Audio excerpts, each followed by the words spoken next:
Hello, and welcome to the Redundancy Matters podcast, helping compassionate HR professionals managing redundancies who want to put people at the heart of the process.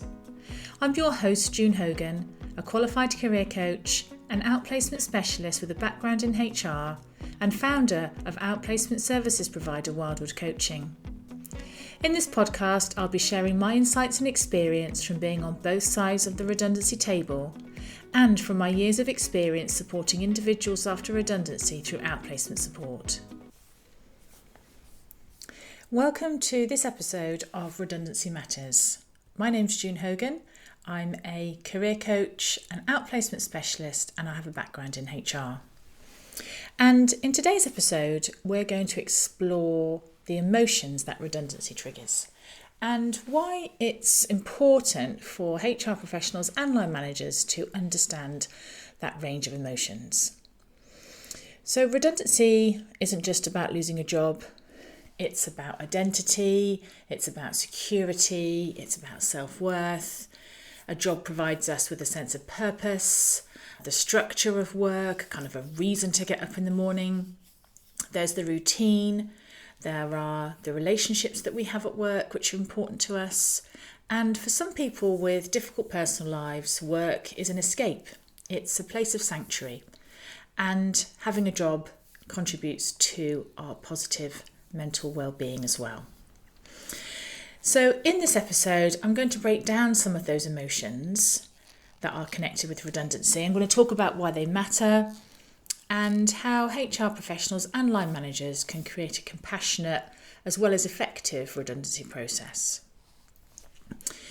So redundancy isn't just a work-related event. It's more than just losing a job. It's an experience which is deeply personal and can remain with people for a very long time in the way that it's handled. And, I remember both my redundancies very vividly. And I also remember those people that I had to make redundant as well. And when that job, which as I've just kind of explained, is more than just a source of income, when that job is taken away, there's an emotional roller coaster of emotions. And it's not necessarily something that kind of follows a neat, logical order. You may be familiar with the Kubler-Ross change curve, which looks nice and smooth and nice and neat in terms of the phases of going through change. And I'm going to cover change in a separate podcast. But rarely does change follow a smooth line, and rarely do emotions follow a nice smooth line either. So here are some of the common feelings that I have noticed in the work that I do in supporting people after redundancy from my own experience and what I've observed when I was working in HR and managing redundancy programs. So shock and kind of disbelief. So even though in some situations redundancies might have been expected, or they might not come as a huge surprise necessarily, depending on the situation of the organisation, the reality of hearing those words, your job is at risk of redundancy, it's that sense that kind of, can this really be happening? And that disbelief and that shock. And that definitely happened to me when I heard those words. As soon as I heard your role is at risk of redundancy, I really did not hear anything else after that. And that's a really common reaction in consultation meetings, and something for you and line managers to be prepared for and to notice. To notice when somebody has that kind of glazed look, when they really aren't taking anything in. And there's an opportunity there just to pause the meeting, to maybe adjourn the meeting, to ask them what they need, if they're okay to carry on. And also to make sure that in the meeting itself that there are follow-up materials, follow-up opportunities to check in with the individual, because they won't take in everything that you're saying at that point. There's also the emotion around fear, people who are fearful for the future. Some people who've been in a role for a long time won't know what it's like to look for a job. I work with clients who've never had to look for a job. And so that is something which can make people fearful. There's anxiety around, what does all of this mean? redundancy, if you haven't been through it before, it is a complicated process. People don't really understand it. And I think making that assumption from a HR perspective, because you may have done lots of these before, it's remembering that the individual, if this is their first time, there'll be so many questions and so many things going through their mind.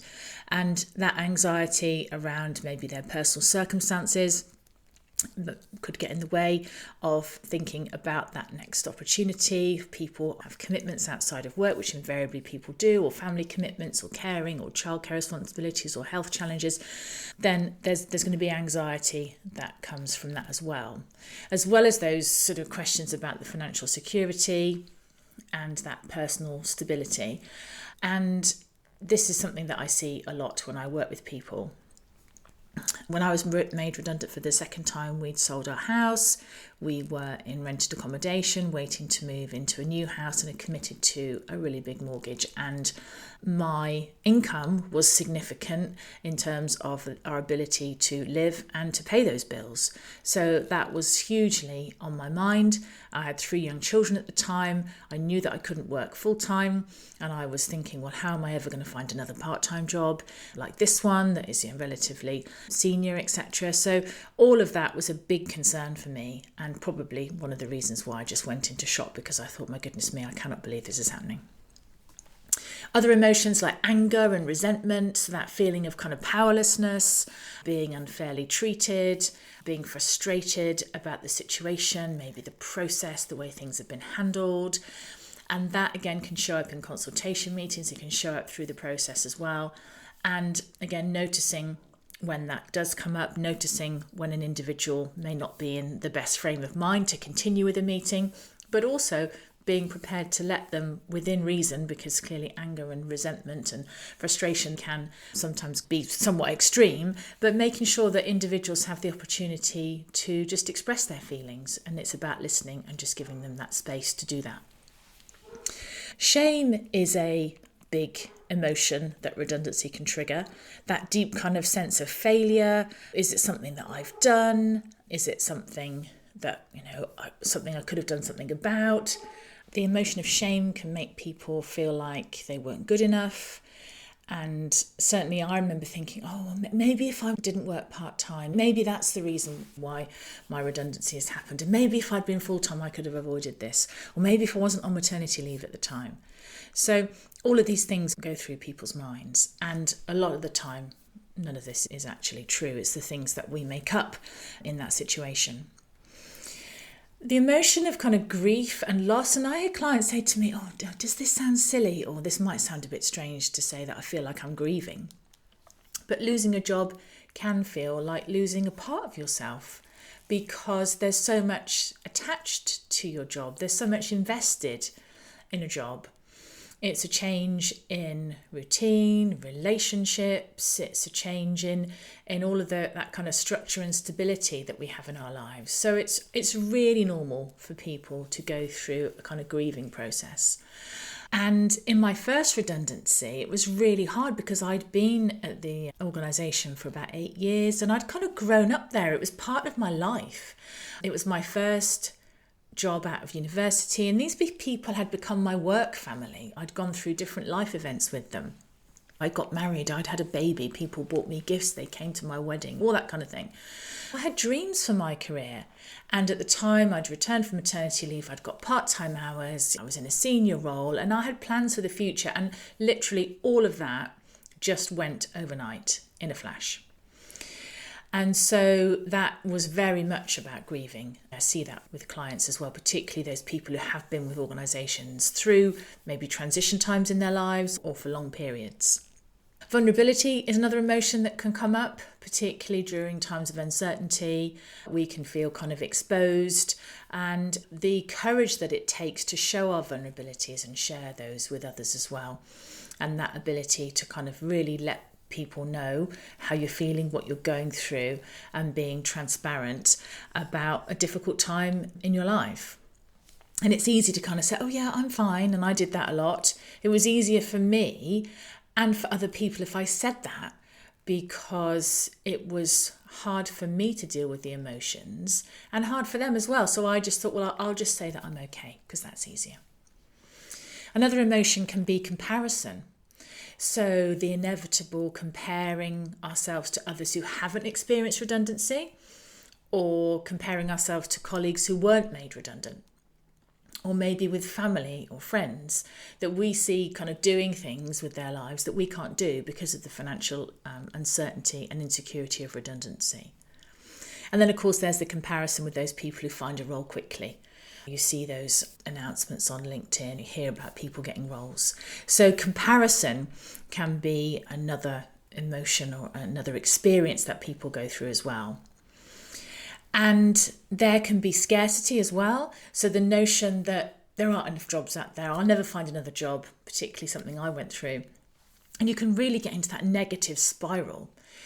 And it's a lesson in those things which are within and outside of your control, and trying to focus as much as possible on the things that you can control, as opposed to those things which are outside of your control, and that notion of, well, maybe there aren't enough jobs, or maybe it's a difficult economic climate, and it's a period of instability within the wider sort of world, as it were.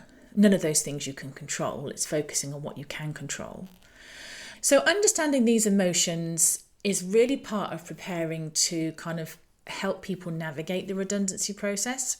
And yes, there are procedural aspects to go through, absolutely, but it's all wrapped up in this emotionally charged event that really needs an environment where line managers and the HR team can create a space where people feel seen, where people feel heard, and that their emotions are validated. Because I've just listed a few here, there will be others that people will go through, and it's not necessarily dismissing any of those because they don't resonate with your own experience or experiences that you've seen other people go through.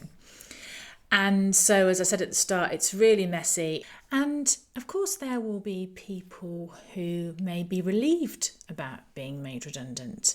There'll be people who might feel quite excited about the future. Maybe they'd been planning to leave for a while. Maybe they're financially secure, financially stable, and this is something that will lead to another chapter in their lives. So people can feel positive about redundancy. It's more common to feel some of the emotions that I've just described.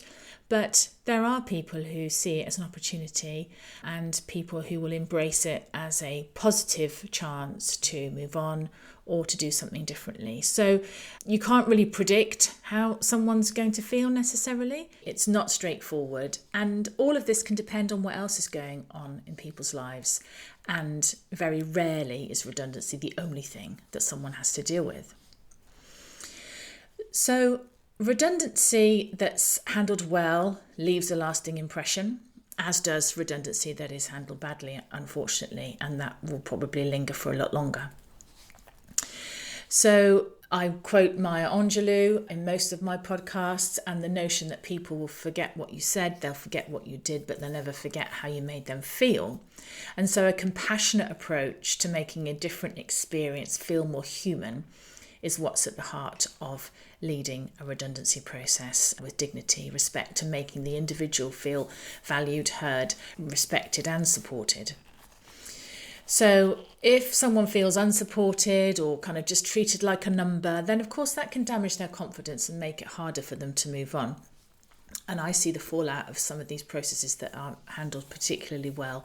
And some people can be incredibly stuck for a very long time because of how that process and that situation was handled.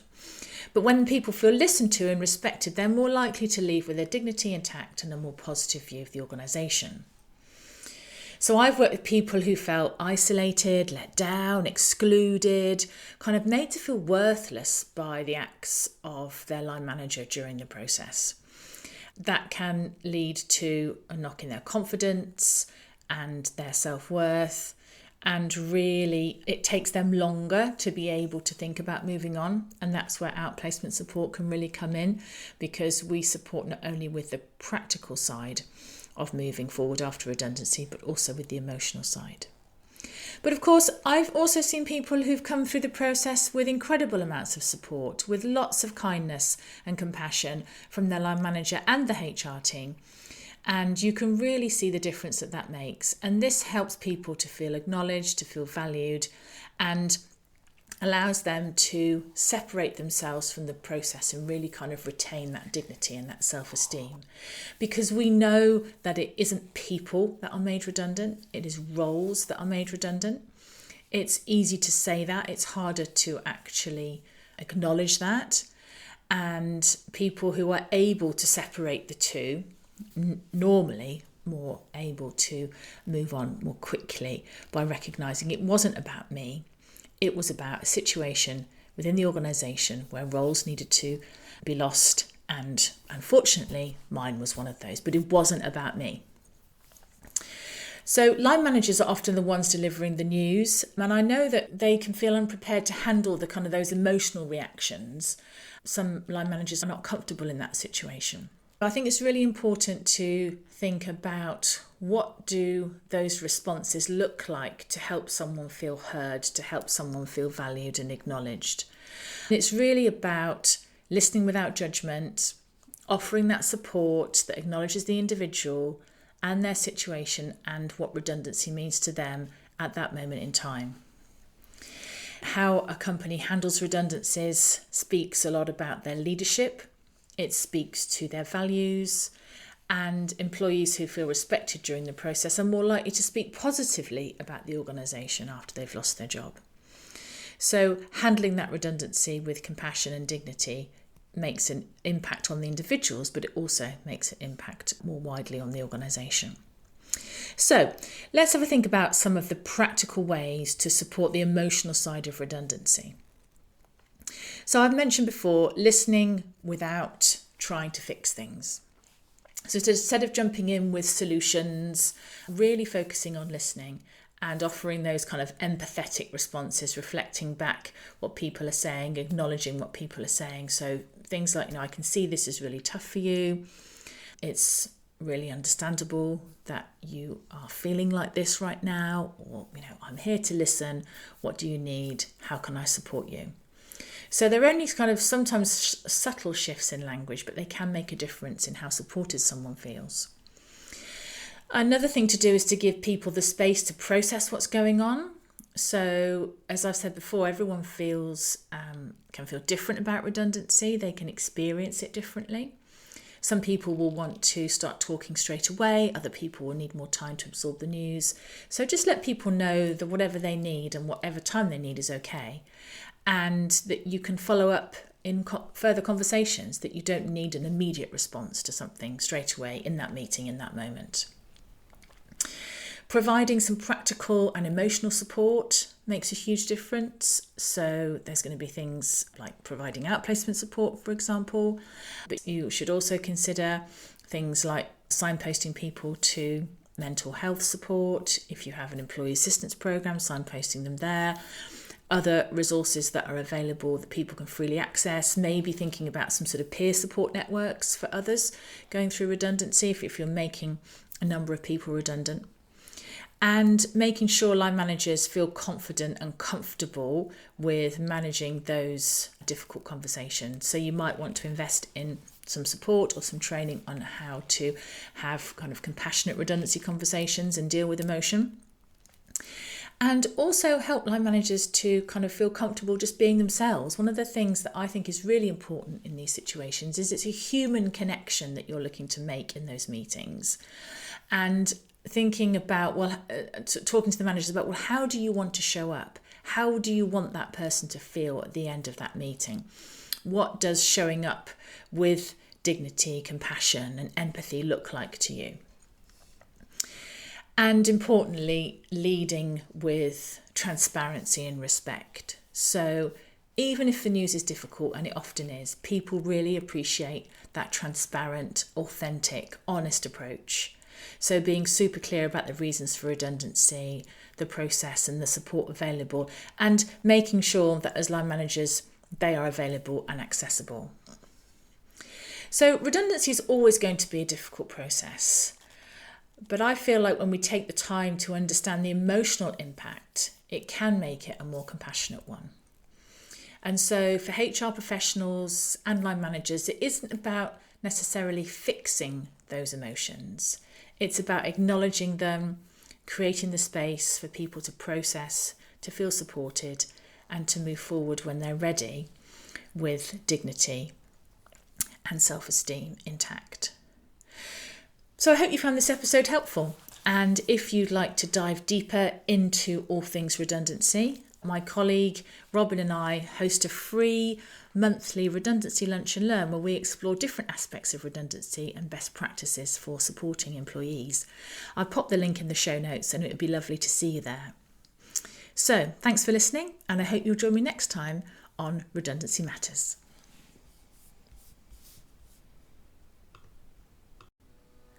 Thank you so much for listening to the Redundancy Matters podcast. I hope you found today's episode helpful.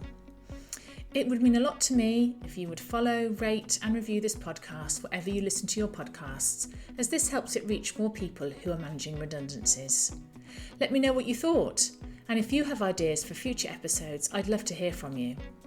You can find me on LinkedIn, June Hogan, and get in touch via my website, wildwoodcoaching.co.uk, where you'll also find more resources to help you manage redundancies. I hope you'll join me again soon for the next episode of Redundancy Matters.